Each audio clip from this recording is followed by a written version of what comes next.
E aí, pessoal? Vai fazer prova de concurso e notou que a nova lei de improbidade administrativa está em seu edital e quer uma revisão rápida sobre o assunto? Então essa aula é para você. Então, seja bem-vindo a mais uma aula na escola EGE, aqui no canal Planeta Zetros. Eu sou Zenão e hoje vamos ficar por dentro da nova lei de improbidade, que já não é tão nova assim, né? Bem, como eu disse, nessa aula vamos tratar da Lei número 14.230 de 2021, a Lei de Improbidade Administrativa, que foi uma modificação feita a partir da antiga Lei número 8.429 de 1992. E se você já vinha prestando concursos antes e acredita que entende a lei atual por conhecer a anterior, vou precisar te dar um aviso. A lei atual mudou completamente a lógica da lei anterior. Não foi apenas uma pequena alteração, foi uma reconstrução de vários conceitos fundamentais. Por isso, vou dizer, essa aula também é para você, ok? Dentre as principais mudanças, nós temos a exigência expressa do dolo para caracterizar improbidade. A nova Lei de Improbidade Administrativa trouxe novas regras sobre responsabilização de agentes públicos e particulares. Trouxe mudanças profundas nas sanções aplicáveis. Teve alteração no prazo de prescrição, que agora está fixado em 8 anos. Trouxe a definição de que somente o Ministério Público pode propor a ação de improbidade. A nova lei trouxe a criação do Acordo de Não Persecução Civil, além de diversas regras processuais que aproximam a lei do chamado direito administrativo sancionador. Ou seja, meu querido gentiliano, quem estudou a lei de improbidade administrativa antes de 2021 precisa tomar muito cuidado, porque muitas coisas mudaram, beleza? E como as bancas adoram explorar exatamente essas mudanças legislativas, nesta aula nós vamos trabalhar os principais pontos da lei por meio de questões comentadas, no estilo verdadeiro ou falso, ok? Então, já prepara aí, porque agora nós vamos começar a destrinchar os pontos mais importantes da lei de improbidade administrativa para concursos. Chega de conversa, serão 10 questões, ok? Está pronto? Então, vamos para a primeira questão. Questão 1. De acordo com a Lei de Improbidade Administrativa, somente condutas dolosas tipificadas na lei podem configurar ato de improbidade administrativa. Tempo. Bem, essa é verdadeira, ok? Vou explicar, Essa é uma mudança importantíssima da Lei 14.230. Antes da reforma, havia discussão sobre culpa em alguns casos. Agora não. A lei foi expressa. Só existe improbidade se houver dolo, ou seja, vontade livre e consciente de praticar o ato ilícito. Só para saber, de forma simples, dolo quando você faz algo de propósito e culpa é quando fez algo sem a intenção. Sabe, é quando houve um erro causado por uma imprudência, negligência ou mesmo imperícia. Sabe aquela de se meter a fazer o que não sabe e acabar fazendo besteira? Nesses casos, dizemos que se trata de culpa, ok? Dolo é proposital, enquanto na culpa o resultado não era desejado, certo? Então, voltando à lógica da questão, negligência ou incompetência não configuram improbidade automaticamente, ok? A banca adora essa pegadinha, então se liga. Na nova lei, a culpa não configura improbidade, beleza? Só será improbidade se o resultado do ato era desejado, só em caso de dolo, falou? Bora para a próxima? Questão 2. A mera ilegalidade administrativa, ainda que sem dolo, configura automaticamente ato de improbidade administrativa. Tempo. Bem, acho que já expliquei essa, não foi? Sem dolo, ou seja, não proposital, então nada de improbidade, né? Então esta afirmativa é falsa, beleza? Agora a questão 3. A lei de improbidade considera agente público qualquer pessoa que exerça função pública, ainda que temporariamente ou sem remuneração. Tempo. Essa é verdadeira. Viu? Pois a lei traz um conceito amplíssimo de agente público. Ela afirma que agente público pode ser o servidor público, o agente político contratado, o nomeado, o designado, a pessoa sem remuneração, o que estiver em mandato eletivo. Ou seja, se exerce qualquer função pública, então será considerado agente público para fins de improbidade. Beleza? Notou que não pedi seu like no começo? Então, pausa rápida para você deixar seu like agora e se inscrever no canal. Assim, você agradece pelo material e ainda se mantém por perto da gente, porque sempre estamos trazendo novidades por aqui. Pronto? Então bora para a questão 4. Os sócios, cotistas e diretores de pessoa jurídica respondem automaticamente por atos de improbidade praticados pela empresa. Tempo? Essa é falsa, pois aqui temos outra mudança forte da nova lei de improbidade, ok?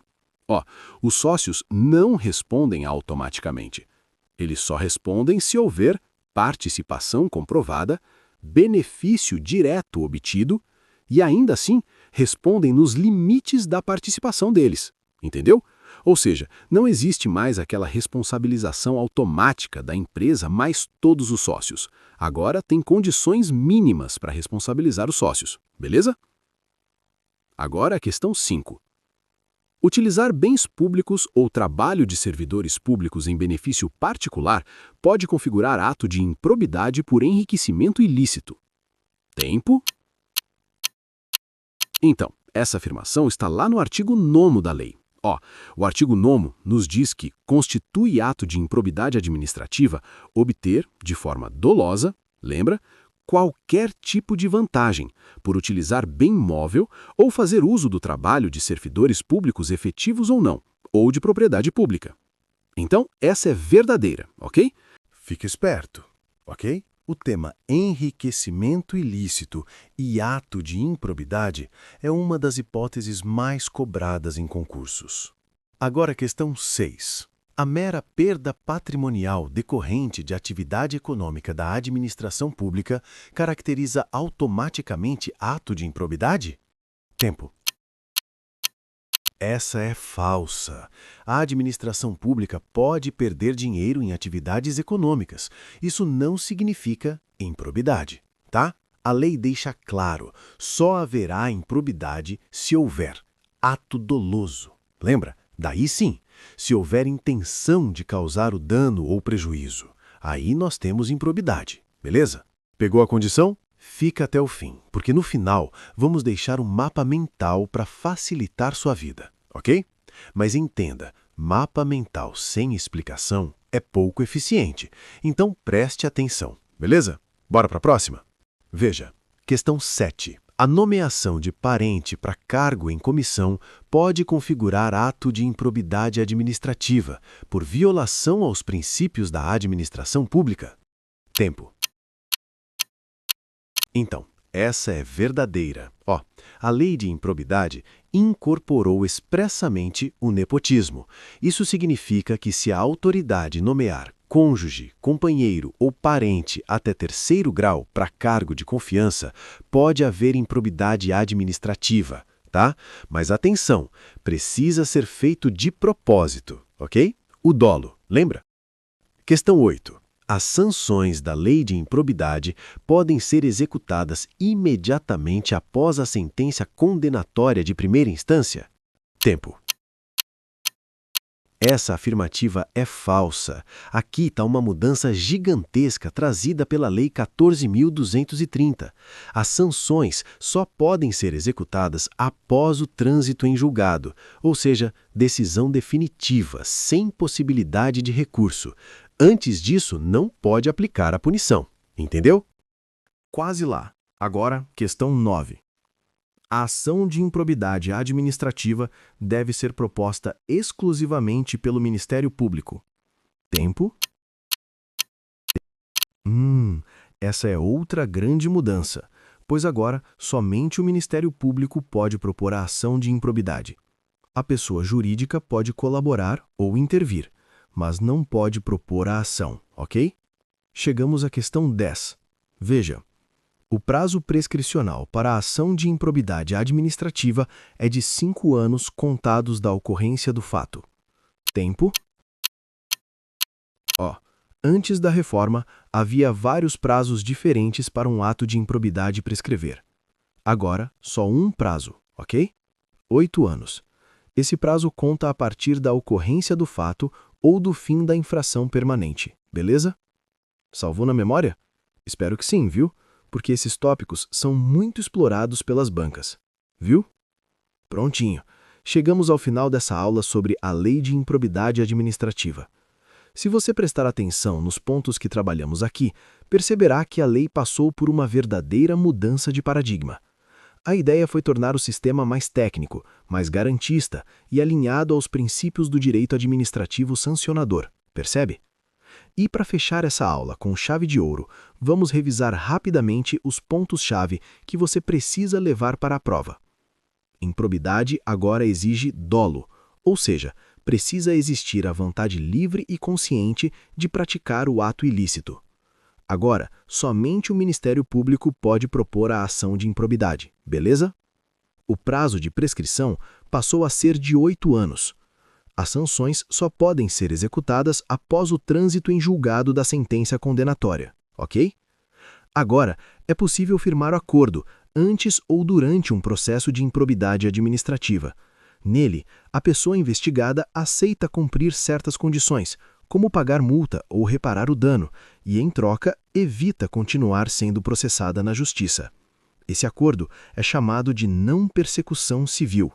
A ideia é resolver o problema de forma mais rápida e eficiente, beleza? Perceba então que a lógica atual da lei é a seguinte: punir com rigor os atos realmente dolosos de corrupção ou desonestidade administrativa, mas, ao mesmo tempo, evitar a punição de gestores públicos por simples erros de gestão. E isso é exatamente o tipo de detalhe que as bancas gostam de explorar nas provas. Pequenas diferenças conceituais que mudam completamente o sentido da norma, entende?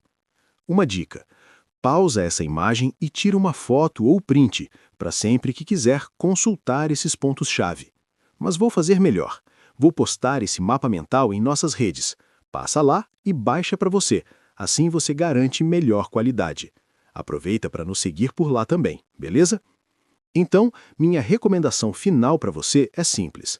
Revise os conceitos, memorize os pontos de mudança da lei, e isso serve para toda lei que sofre alguma alteração, e, acima de tudo, treine com muitas questões. Porque quando você domina a lógica da lei, a prova fica muito mais fácil. Vai por mim.